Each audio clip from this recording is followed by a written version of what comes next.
Today, the latest weapons, coupled with the fighting skill of the American soldier, stand ready, on the alert all over the world to defend this country, you, the American people, against aggression. This is The Big Picture, an official television report to the nation from the United States Army. Now, to show you part of the big picture, here is Sergeant Stuart Queen. Our need for military preparedness is said to be more urgent today than at any time in our country's history. But military preparedness depends on manpower, or a system of mobilization that can supply men for any or all services.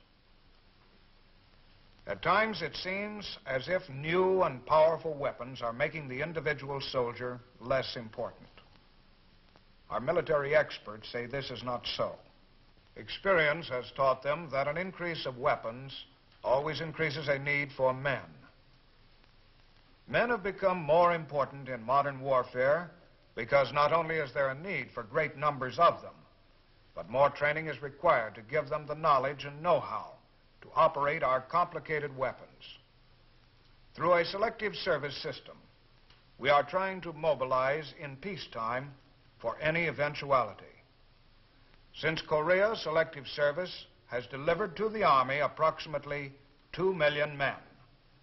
As director of the selective service system, Major General Louis B. Hershey will tell you more about this manpower organization.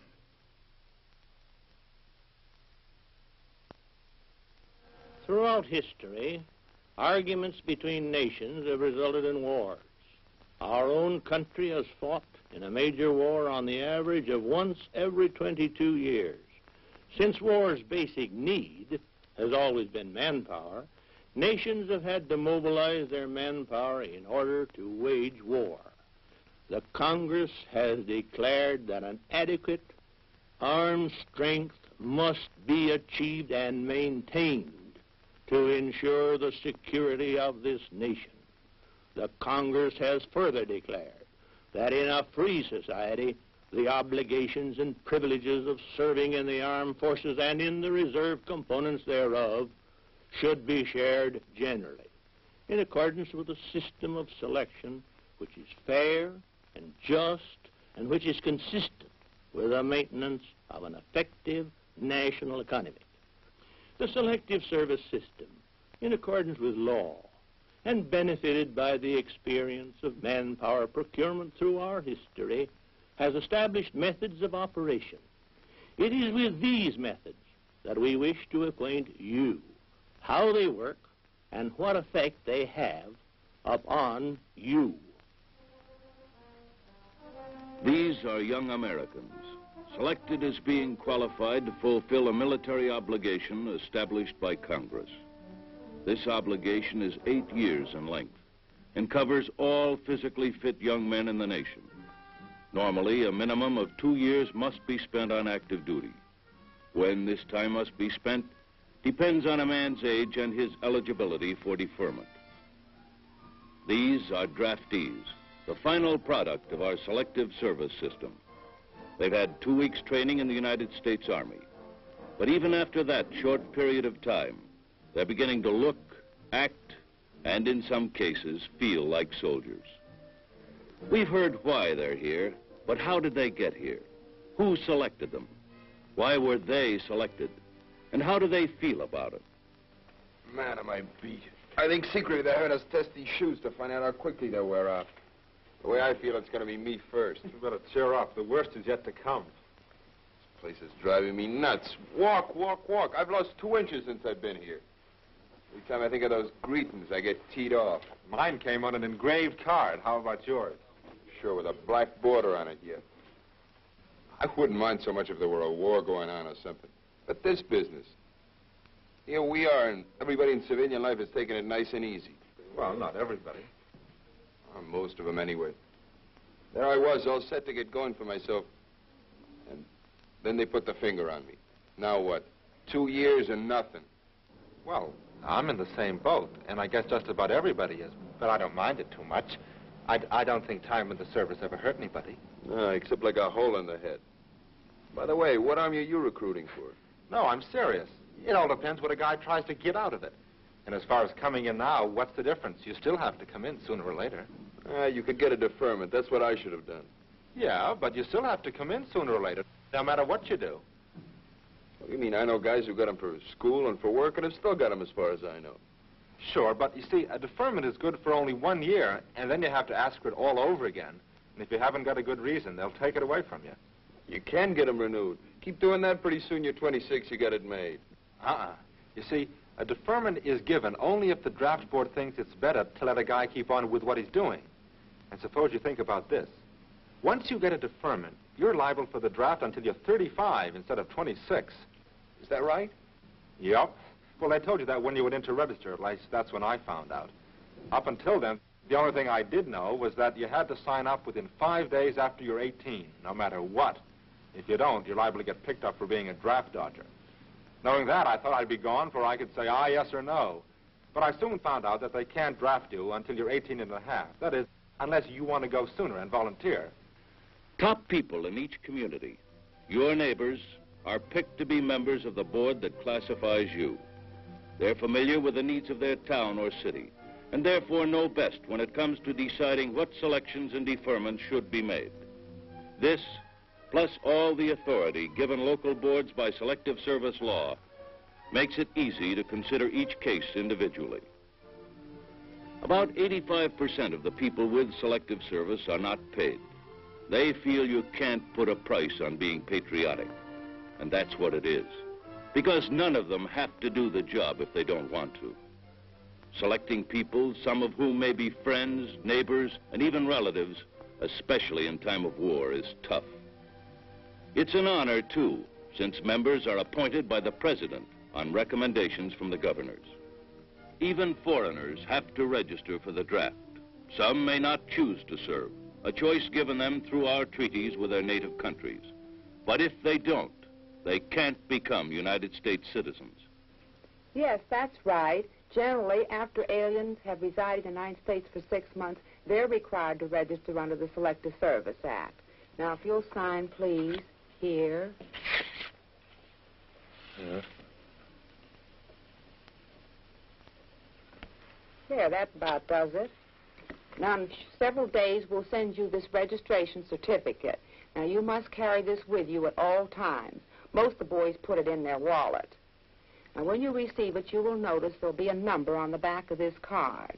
And every time that you communicate with this board, we'll appreciate your including this number, as it is one of the quickest ways for us to locate you in our files.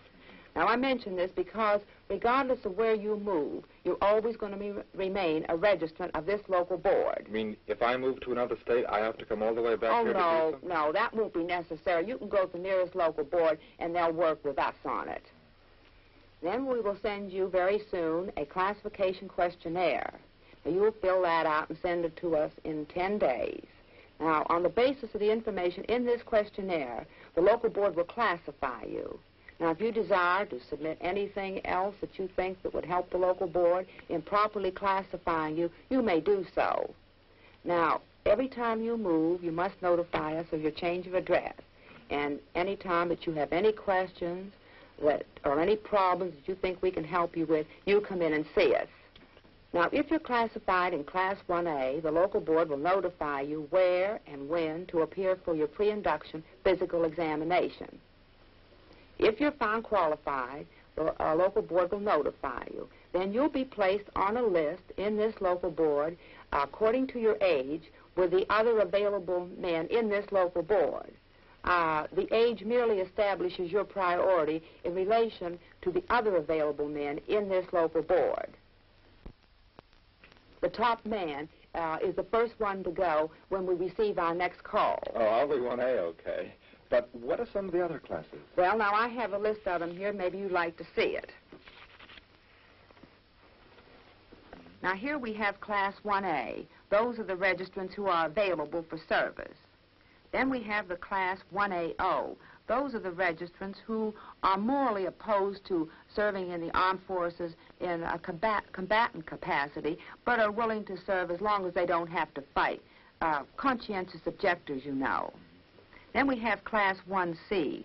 Those are registrants who are members of the Armed Forces, Public Health, Coast and Geodetic Survey, and certain registrants who have had previous service. Then we have Class 1D. Those are registrants who are members of Reserve and ROTC units. Now we have Class 1O. That covers the registrants who, on religious grounds, object to serving in the armed forces in any capacity. However, they are available for assignment in certain civilian occupations. Now we have Class 1S. Those are the students who are deferred by law. I wanted to ask about that. I was planning on starting college. Well, if your number comes up in this local board for induction and you're a full-time college student, the local board, under the provisions of the law, will defer you until the end of the academic year. Now, Mr. Yates, our chairman, will be in soon, and maybe you'd like to discuss that further with him, because we have Class 2S, which covers students who desire to complete their college education. Class 1S also covers high school students. Under the provisions of the law, high school students are deferred until they graduate, until they reach 20 years of age, or until they drop out of school, whichever is the soonest. Now we have Class 1W. Those are the conscientious objectors who are now serving in these certain approved civilian positions. Now here we have Class 2. That covers the registrants who are deferred because of their essentiality in certain positions, including agriculture and study. Now we have Class 3. That is for the registrants who are deferred because their entry into the armed forces would create an extreme hardship on their dependents. Now Class 4 covers certain registrants who have had previous service, the sole surviving son of a family whose son or sons have been killed in the service, certain elected officials, divinity students, and ministers. Now, Class 4F covers those registrants who are found physically, mentally, or morally unfit for service. Now, all registrants, after they pass the age of liability, are classified in Class 5A. Now, I have a list of those here. Maybe you'd like to take it along with you and read it. Thank you. Well, this makes it pretty easy to figure out how everybody should be classified. But say somebody thinks he should be in another classification than the one the board puts him in. Is there any way he can have the classification changed? Selective Service provides for cases of this sort through the right of appeal for all classifications except 4F. When you receive your notice of classification, you have 10 days in which to make an appeal. This appeal may be in the form of a request for a personal appearance before the local board, or if they refuse to change their classification, a written appeal through the local board to your state appeal board. If the state board votes unanimously against the appeal, the classification stands. But if one or more votes are cast in your favor, the appeal may be taken to the Presidential Appeal Board in Washington, D.C. Their classification, based on the file submitted, is final. You even have someone to help you with your appeal. He's the government appeal agent, unpaid and appointed the same way local board members are, usually a lawyer. It's his job to look out for the rights of the registrant and those of the government. There's a lot more to Selective Service than pulling names out of a bowl as we see here. About 40,000 members work tirelessly to support our armed forces, protecting both the welfare of the country and the rights of the individual. These people are spread throughout a vast system of 56 headquarters located in states, territories, and possessions, plus one each for New York City and Washington, D.C., everywhere, from large cities to small towns in rural areas, and, of course, the national headquarters in Washington. Selective Service provides for the future as well as the present, as we see in the policy of deferment for certain students in order to maintain educational levels. Now, what would you like to know? Well, I'm planning on starting college, but it looks as if the draft is going to throw a monkey wrench into the works. You just registered with us? Yes, sir. Mm-hmm. Well, that means you won't be called for a while. You could start college. Yeah, I know, but I'd hate to get pulled out halfway through. Well, you wouldn't have to be. Now, here's something I'd like to have you think over. You take this with you. So he went on to tell me about deferments and how to go about making application. Well, did he make any suggestions? No, he just said that if I was going to school when I was called, I could get deferred until the end of the year. That is, provided I was going full-time and was passing everything. Well, what about after the year's up? What then? Well, then I could apply for another type student deferment by taking a qualification test. If I could pass the test or keep in good standing in my class, I could probably stay on right until graduation. Or still another way to do it would be to join an ROTC unit. And after I finished that, during school, I'd go on active service for 2 years. No matter what I do, I still have that 2 years active service. Well, then it's not a question of whether or not you go into service, but when and how you do it. Right. And I can enlist right up until the time I receive my induction notice, that is, if I want to. Well, how do you feel about the whole thing? I don't know. That's a tough thing to decide. But I think I'd just as soon go in now and get it over with. Well, do you know how long you'd have to wait before your number comes up? Did they tell you that? No, I asked the same question, but they said they could only guess. You see, they don't know themselves until about 2 months ahead of time just how many men they have to send. So I might have to wait quite a while. But you can volunteer to go sooner, though. You can? Sure, then they can give you a good idea of when you might go. You see, by volunteering, you go right to the top of the list. That might be the best thing to do. I'm beginning to think so. I just want to get started on something and not waste time. And as far as the Army goes, I might get a job that would teach me something I could use in civilian life. Seems like there might be a good chance of that with all these modern things they have in the Army today. Sure. Now, some of the guys who went in a while ago wrote and said they're doing just about everything under the sun. I always thought there wasn't much to do in the Army except march around and carry a gun. But like you said, what with all these modern things, atomic weapons and guided missiles, you need a lot more training. And it doesn't make any difference in which branch of the service you're put, because there are hundreds of difference of jobs in each branch. Over 600 in the Army alone. And if you asked me now what I wanted to major in school, I couldn't tell you. It might be that the Army will get me interested in one particular thing, so then I could go to a special school for that when I got out, instead of going just anywhere. I'm glad to see you feel that way. I saw so many people when I was in the service who figured they'd gotten a raw deal, and they just didn't make any effort to help themselves or the service. Oh, I don't think it's a raw deal. If it isn't, a lot of guys have gotten one. As far as I'm concerned, there's a good reason for it. That's right. When there's a war going on, everyone realizes why they're going in. It's just a little bit harder to understand now, but that still doesn't mean there isn't a good reason for it. Maybe you won't use any or all of the experience you get in service, but you're certainly not wasting your time as long as you're learning. I know I learned a lot when I was in the service. A lot about getting along with all kinds of different people and situations. A lot to help me grow up. Dinner's ready. What's the big discussion? Oh, talking about the draft. I think it's a shame the way these boys are having their lives interrupted. You don't want to be a soldier, do you? No. Making soldiers out of all these babies. Don't worry. You know how mothers are about losing their sons. Come on, let's get some home cooking. You'll be missing it soon enough. Like students, certain people in particular jobs are deferred. This is done in order to balance the requirements of civilian life with those of the service. Since physically fit young men have to serve sooner or later, the deferments merely adjust each man's induction date so it'll be at a time the draft board thinks is best. People who need time to finish essential jobs and those who can't be replaced right away are the kinds of people that are deferred. In some skills, it's been recognized that we have shortages. The President has designated a number of these skills as being short and in need of apprentice trainee programs to select and train unskilled workers. Here again, members of certified training programs may be deferred. Farmers are also considered when weighing civilian and military needs. No Army, or any service for that matter, could do without food. Therefore, some farmers are deferred to keep the farms producing.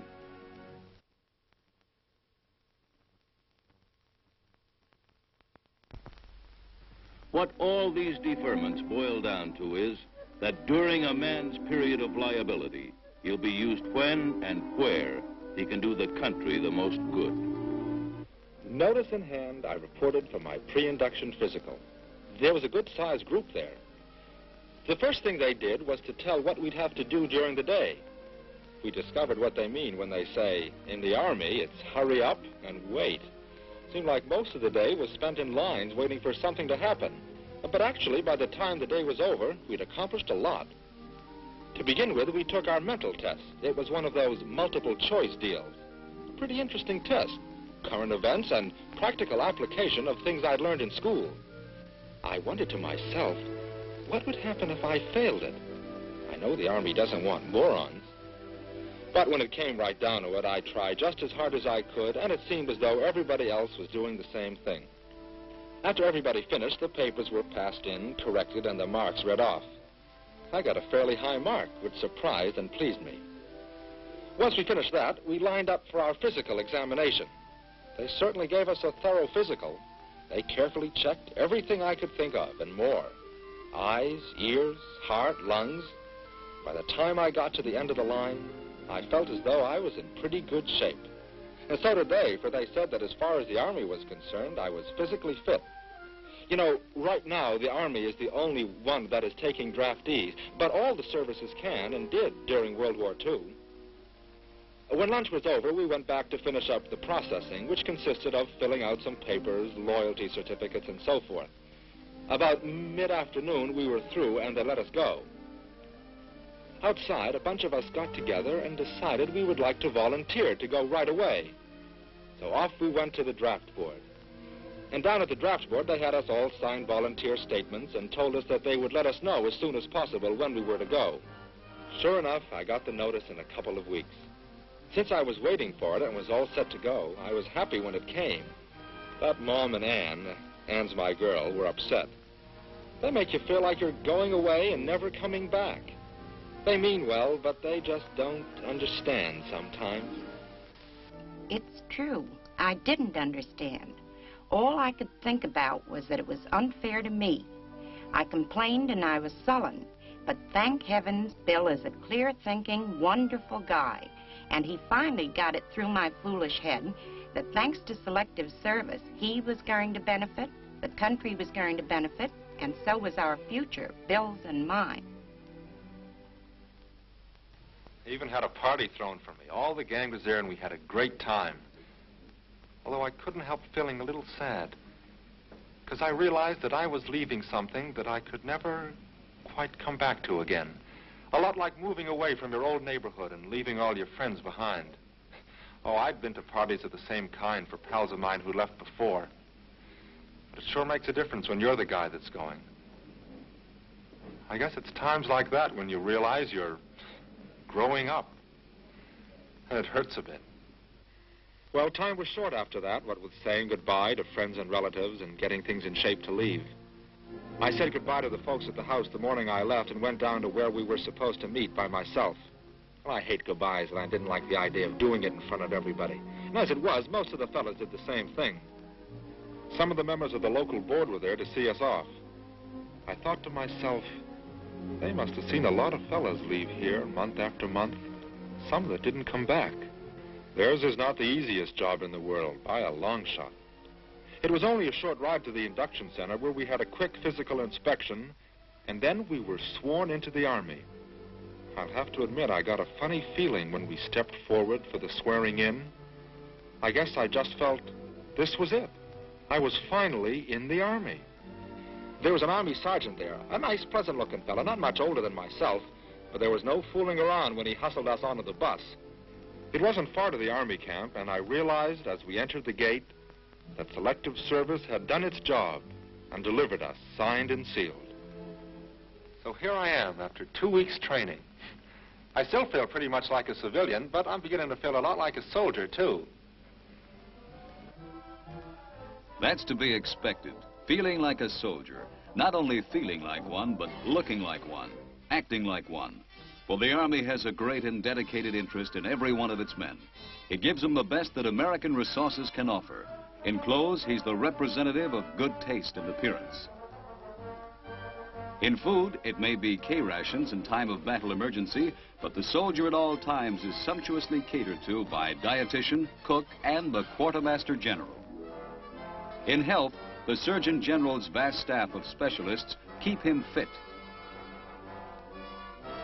Then comes the training, putting an iron grip into manpower and military preparedness.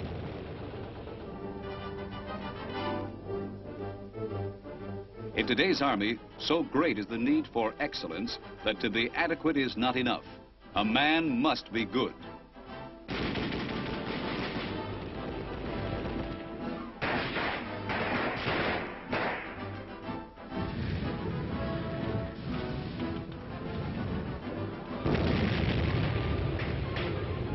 The soldier's mind must be alert.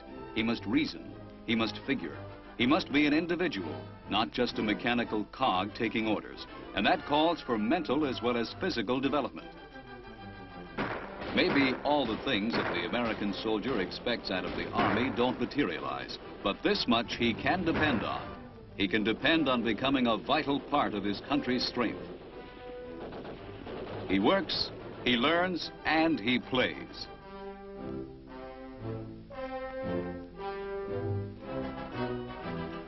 And what does he take back with him into civilian life? An awareness of responsibility toward home, family, and country. An opportunity to establish a firm foundation for building toward a secure future. Through the fair and orderly process of selective service, the soldier helps give meaning to the terms manpower and military preparedness. We have seen the selective service system in operation, and we feel you have gained a clearer understanding of its purpose and methods. This is Sergeant Stuart Queen, inviting you to be with us again next week for another look at your United States Army in action on The Big Picture. The Big Picture is a weekly television report to the nation on the activities of the Army at home and overseas. Produced by the Signal Corps Pictorial Center. Presented by the U.S. Army in cooperation with this station. You can be an important part of the big picture. You can proudly serve with the best equipped, the best trained, the best fighting team in the world today, the United States Army.